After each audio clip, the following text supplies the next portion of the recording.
Limburg en de Maasvallei, dat is eigenlijk een van de parels van de natuur die dat je hier nog in de buurt hebt zitten. De Maasvallei, dat is een stukje ongerepte natuur die dat je nog hebt. Je hebt hier ook verschillende dieren zitten. Je hebt hier wilde koeien, wilde Galloway-runderen. Die lopen hier gewoon rond. Die kan je hier zo langs de oevers heel vaak tegenkomen. En voor de begrazing, om zo een beetje de oevers en het gras te onderhouden, wordt er niet gewerkt met machines.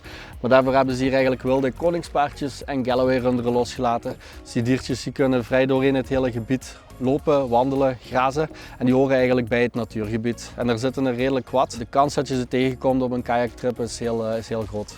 Het meest unieke aan dit gebied, wel enerzijds de rust, anderzijds je hebt hier een natuurgebied waar dat je niks van gebouwen of eender wat in de buurt hebt. Zover als dat je kijkt, je zal hier op de Maasvallei vrijwel geen gebouwen tegenkomen. En dan wat het heel fijn en uniek maakt, je krijgt zo soms een beetje een safari gevoel. Van het moment dat jij hier langs de oevers paarden, koeien enzovoort hebt staan, die vaak ook in het water staan. Dat is een heel unieke ervaring om mee te maken.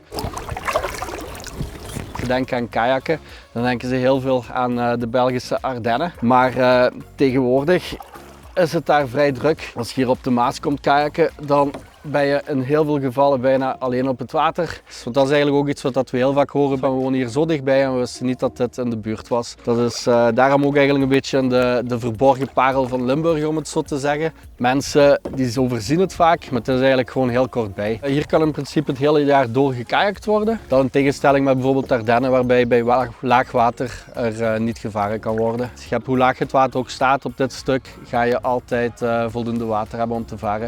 Je gaat geen vastlopers hebben, je gaat ook niet moeten uitstappen. Ja, voor mij persoonlijk is het eigenlijk van het moment dat ik hier op het water zit, dat is weer eventjes rust hebben. Dat is weer even op het gemak. Dat is weer even alles vergeten van drukte enzovoort. En dat is op zich heel fel genieten van de natuur. Ja, dat is een vorm van vakantie voor mij.